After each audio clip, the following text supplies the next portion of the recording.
दोस्तों पीएम किसान सम्मान निधि योजना के अंतर्गत किसानों को सरकार के तरफ से साल का 6,000 रुपये का लाभ दिया जाता है, जो कि 2-2 हज़ार रुपये का किस्त दिया जाता है। तो अगर इस योजना का लाभ जो किसान अभी तक नहीं ले पाए हैं या किसी कारण की वजह से पीएम किसान सम्मान निधि योजना में रजिस्ट्रेशन नहीं कर पाए हैं, तो फिर से पीएम किसान सम्मान निधि योजना को शुरू कर दिया गया है। तो अगर आप इस योजना का लाभ लेना चाहते हैं तो आप खुद से पीएम किसान सम्मान निधि योजना में रजिस्ट्रेशन कर पाएंगे। तो चलिए चलते अपने कंप्यूटर स्क्रीन पर।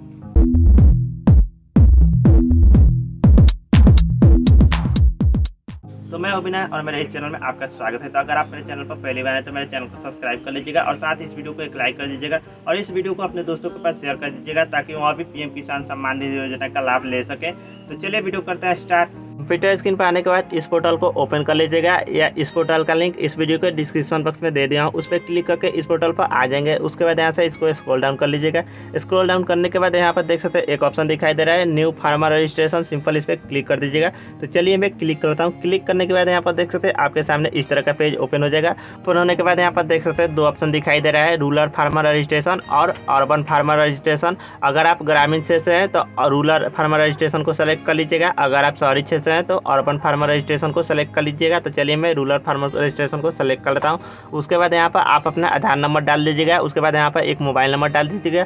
उसके बाद यहाँ से आप अपने स्टेट को सेलेक्ट कर लीजिएगा। स्टेट को सेलेक्ट करने के बाद यहाँ पर नीचे में देख सकते हैं जो कैप्चा दिखाई दे रहा है उस कैप्चा को यहाँ पर डाल दीजिएगा। उसके बाद गेट ओटीपी पर क्लिक कर लीजिएगा। तो चलिए मैं कैप्चा को डाल के और गेट ओटीपी पर क्लिक करता हूँ। गेट ओटीपी पर क्लिक करने के बाद आपके सामने इस तरह का पेज ओपन हो जाएगा, यहाँ पर देख सकते हैं। उसके बाद थोड़ा सा इसको स्क्रॉल डाउन कर लीजिएगा। स्क्रॉल डाउन करने के बाद जो भी आपके आधार कार्ड से मोबाइल नंबर रजिस्टर होगा उस नंबर पर एक ओटीपी आया होगा, उस ओटीपी को यहाँ पर डाल के वेरीफाई आधार ओटीपी पर क्लिक कर दीजिएगा। तो चलिए मैं वेरीफाई आधार ओटीपी पर क्लिक करता हूँ। क्लिक करने के बाद आपके सामने इस तरह का पेज ओपन हो जाएगा। तो इस पेज को थोड़ा सा स्क्रॉल डाउन कर लीजिएगा। स्क्रॉल डाउन करने के बाद यहाँ पर देख सकते हैं डिस्ट्रिक्ट दिखाई दे रहा है, सिंपल इस पर क्लिक कर लीजिएगा और जो भी आपका डिस्ट्रिक्ट होगा यहाँ से आप उसको सेलेक्ट कर लीजिएगा। उसके बाद यहाँ पर देख सकते हैं सब डिस्ट्रिक्ट दिखाई दे रहा है, सिंपल इस पर क्लिक कर लीजिएगा और उसके बाद जो भी आपका सब डिस्ट्रिक्ट होगा उसको सेलेक्ट कर लीजिएगा। उसके बाद यहाँ से आप अपने ब्लॉक को सेलेक्ट कर लीजिएगा। उसके बाद यहाँ से आप अपने विलेज को यहाँ से सेलेक्ट कर लीजिएगा, जो भी आपका विलेज होगा यहाँ से आप उसको सेलेक्ट कर लीजिएगा। विलेज को सेलेक्ट करने के बाद यहाँ पर देख सकते हैं एक ऑप्शन दिखाई दे रहा है कैटेगरी, तो यहाँ पर क्लिक कर लीजिएगा। क्लिक करने के बाद जिस भी आप कैटेगरी में आते होंगे उसको यहाँ से सेलेक्ट कर लीजिएगा। सेलेक्ट करने के बाद थोड़ा सा स्क्रॉल डाउन कर लीजिएगा। इस पेज को स्क्रॉल डाउन करने के बाद यहाँ पर देख सकते हैं फार्मर टाइप दिखाई दे रहा है, तो सिंपल इस पर क्लिक कर लीजिएगा। क्लिक करने के बाद यहाँ से अगर आप स्मॉल फार्मर है तो स्मॉल को सेलेक्ट कर लीजिएगा, अगर आप अदर है तो अदर को सेलेक्ट कर लीजिएगा। तो चलिए मैं स्मॉल को सेलेक्ट करता हूँ। सेलेक्ट करने के बाद यहाँ पर देख सकते हैं बहुत सारे यहाँ पर डिटेल्स पहले से फिल हो चुका है। उसके बाद यहाँ पर देख सकते हैं एक ऑप्शन दिखाई दे रहा है land registration ID.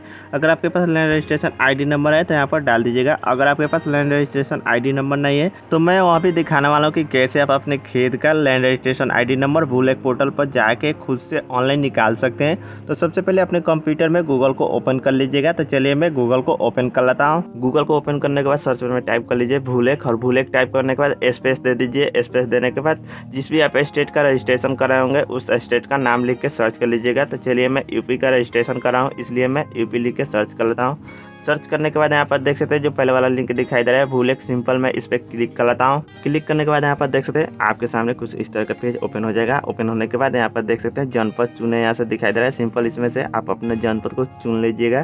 Simple click कर लीजिएगा। क्लिक करने के बाद यहाँ पर देख सकते हैं इतने तरह से आप लैंड रजिस्ट्रेशन आईडी नंबर को निकाल सकते हैं। खासरा यानी गाटा संख्या द्वारा खोजे, खाता संख्या द्वारा खोजे, खातेदार के नाम द्वारा खोजे, नामांतरण दिनांक से खोजे। तो जिस भी आप तरीके से आप निकालना चाहते हैं अपने land registration ID number simple उस पर क्लिक कर दीजिएगा। तो चलिए मैं पहले वाला ऑप्शन को सेलेक्ट करता हूँ, खासरा यानी गाटा संख्या द्वारा खोजे पर क्लिक कर लेता हूँ।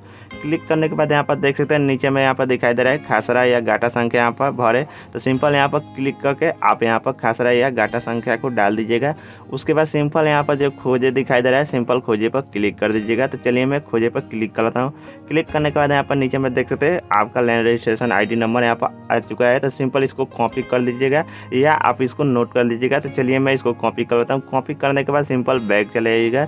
चलिए मैं बैक चलाता हूँ। बैक आने के बाद आप अपने लैंड रजिस्ट्रेशन आईडी नंबर को डाल दीजिएगा। लैंड रजिस्ट्रेशन आईडी नंबर डालने के बाद यहाँ पर देख सकते हैं एक ऑप्शन को अपडेट कर दिया गया है राशन कार्ड नंबर। इससे पहले आपको राशन कार्ड नंबर डालना नहीं पड़ता था, लेकिन अब आपको राशन कार्ड नंबर डालना पड़ेगा। तो यहाँ पर आप अपना राशन कार्ड नंबर डाल दीजिएगा। उसके बाद यहाँ पर देख सकते हैं are you accepted for PM Kisan Mandhan योजना, तो सिंपल इस पर क्लिक कर लीजिएगा। क्लिक करने के बाद आप यहाँ से यस कर लीजिएगा। तो चलिए मैं यस पर क्लिक कर लेता हूँ। यस पर क्लिक करने के बाद इस पेज को थोड़ा सा स्क्रॉल डाउन कर लीजिएगा। स्क्रॉल डाउन करने के बाद यहाँ पर देख सकते हैं ऑप्शन दिखाई दे रहा है ऑनरशिप लैंड होल्डिंग।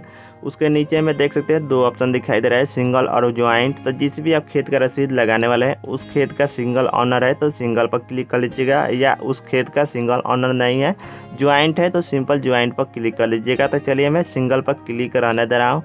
उसके बाद राइट साइड में यहाँ पर देख सकते हैं नीचे में ऐड दिखाई दे रहा है, तो सिंपल ऐड पर क्लिक कर दीजिएगा। तो चलिए मैं ऐड पर क्लिक करता हूँ। ऐड पर क्लिक करने के बाद यहाँ पर देख सकते हैं इस तरह का पेज आपके सामने ओपन हो जाएगा। पेज ओपन होने के बाद यहाँ पर देख सकते हैं सर्वे एंड खाता नंबर यहाँ पर पूछा जा रहा है, तो यहाँ पर सर्वे या खाता संख्या नंबर यहाँ पर डाल दीजिएगा। उसके बाद यहाँ पर देख सकते हैं डैग एंड खासरा संख्या यहाँ पर डालने के लिए बोला जा रहा है, तो यहाँ पर डैग या खासरा संख्या नंबर यहाँ पर डाल दीजिएगा। डालने के बाद यहाँ पर देख सकते हैं एरिया दिखाई दे रहा है, तो एरिया पर यहाँ पर चले जाइएगा। एरिया पर आने के बाद यहाँ पर आप अपने खेत का एरिया यहाँ पर डाल दीजिएगा। और हाँ दोस्तों, यहाँ पर ध्यान दीजिएगा, आपको यहाँ पर 2 हेक्टेयर तक ही एरिया को डालना है। अगर उससे अधिक डालते हैं तो आपको इस योजना का लाभ नहीं मिलेगा। तो चलिए मैं यहाँ पर एरिया को डाल लेता हूँ। उसके बाद यहाँ पर देख सकते हैं एक ऑप्शन दिखाई दे रहा है लैंड ट्रांसफर स्टेटस, तो सिंपल यहाँ पर चले जाइएगा। यहाँ पर आने के बाद नीचे में देख सकते हैं 2 ऑप्शन दिखाई दे रहा है, बिफोर 1/2/2019, आफ्टर 1/2/2019। तो जिस भी आप ज़मीन का रसीद लगा रहे हैं उस ज़मीन का इस डेट से पहले से ही ऑनर है तो पहले वाला ऑप्शन को सेलेक्ट कर लीजिएगा, या जो भी आप खेत का रसीद लगा रहे हैं उस खेत का ऑनर इस डेट से बाद में हुए हैं तो आफ्टर को सेलेक्ट कर लीजिएगा। उसके बाद यहाँ पर देखते हैं लैंड ट्रांसफर डिटेल्स दिखाई दे रहा है, सिंपल यहाँ पर क्लिक कर लीजिएगा। क्लिक करने के बाद जिस भी तरीके से आप खेत का ऑनर हुए हैं यहाँ से उसको सेलेक्ट कर लीजिएगा। अगर आपको विरासत में मिला है तो विरासत को सेलेक्ट कर लीजिएगा, या इस जमीन को आपने परचेज किया है तो परचेज को सेलेक्ट कर लीजिएगा, या इस जमीन का ऑनर हस्बैंड डेट के बाद हुए हैं या फादर डेट का बाद हुए हैं तो उसको सेलेक्ट कर लीजिएगा। तो चलिए मैं डेट ऑफ फादर को सेलेक्ट करता हूँ। उसके बाद यहाँ पर देख सकते हैं लैंड डेट दिखाई दे रहा है, तो जिस भी आप डेट को इस जमीन का ऑनर हुआ है उस डेट को यहाँ से सेलेक्ट कर लीजिएगा। तो चलिए मैं डेट को सेलेक्ट करता हूँ। सेलेक्ट करने के बाद नीचे में यहाँ पर देख सकते हैं पाटा नंबर पूछा जा रहा है, तो अगर आपके पास इस जमीन का पाटा संख्या है तो यहाँ पर यस कर लीजिएगा। अगर आपके पास इस जमीन का पाटा संख्या नहीं है तो नो कर दीजिएगा। चलिए मैं नो कर लेता हूँ। उसके बाद यहाँ पर देख सकते हैं identity of previous owner Aadhaar number, तो इस जमीन का जो भी ऑनर है उसका यहाँ पर आधार नंबर डाल दीजिएगा। तो चलिए मैं आधार नंबर डाल लेता हूँ। आधार नंबर डालने के बाद यहाँ पर देख सकते हैं ऐड दिखाई दे रहा है, तो सिंपल ऐड पर क्लिक कर दीजिएगा। तो चलिए मैं ऐड पर क्लिक कर लेता हूँ। ऐड पर क्लिक करने के बाद यहाँ पर देख सकते हैं कुछ इस तरह का पेज आपके सामने ओपन हो जाएगा। ओपन होने के बाद यहाँ पर नीचे में देख सकते हैं एक ऑप्शन दिखाई दे रहा है अपलोड सपोर्टिंग डॉक्यूमेंट दिखाई दे रहा है, तो यहाँ पर चले जाइएगा। आने के बाद यहाँ पर देख सकते हैं लैंड दिखाई दे रहा है, तो यहाँ पर चॉइस ऑफ फाइल पर क्लिक करके आप अपने लैंड का रसीद यहाँ से अपलोड कर दीजिएगा। तो चलिए मैं चॉइस ऑफ फाइल पर क्लिक करता हूँ। क्लिक करने के बाद जहाँ पर भी आप अपने खेत का रसीद को स्कैनिंग करके रखे होंगे उसको सेलेक्ट कर लीजिएगा। तो चलिए मैं रसीद को सेलेक्ट करता हूँ। सेलेक्ट करने के बाद यहाँ पर देखते हैं आधार दिखाई दे रहा है, तो चॉइस ऑफ फाइल पर क्लिक करके आधार को भी सेलेक्ट कर लीजिएगा। तो चलिए मैं आधार को भी सेलेक्ट करता हूँ। आधार को सेलेक्ट करने के बाद सिंपल सेव पर क्लिक कर दीजिएगा। तो चलिए मैं सेव पर क्लिक कर लेता हूँ। जैसे ही सेव पर क्लिक कीजिएगा तो आपका पीएम किसान रजिस्ट्रेशन सक्सेसफुल हो जाएगा। अगर आप अपने पीएम किसान रजिस्ट्रेशन का स्टेटस चेक करना चाहते हैं कि आपका रजिस्ट्रेशन अप्रूव हुआ है कि नहीं, तो यहाँ पर देख सकते हैं status of self register farmer and CSC farmers दिखाई दे रहा है, तो सिंपल इस पर क्लिक कर दीजिएगा। तो चलिए मैं इस पर क्लिक कर लेता हूँ। क्लिक करने के बाद आपके सामने कुछ इस तरह का पेज ओपन हो जाएगा। पेज ओपन होने के बाद यहाँ पर आप अपना आधार नंबर डाल दीजिएगा। आधार नंबर डालने के बाद यहाँ पर कैप्चा जो दिखाई दे रहा है कैप्चा को यहाँ पर डाल दीजिएगा,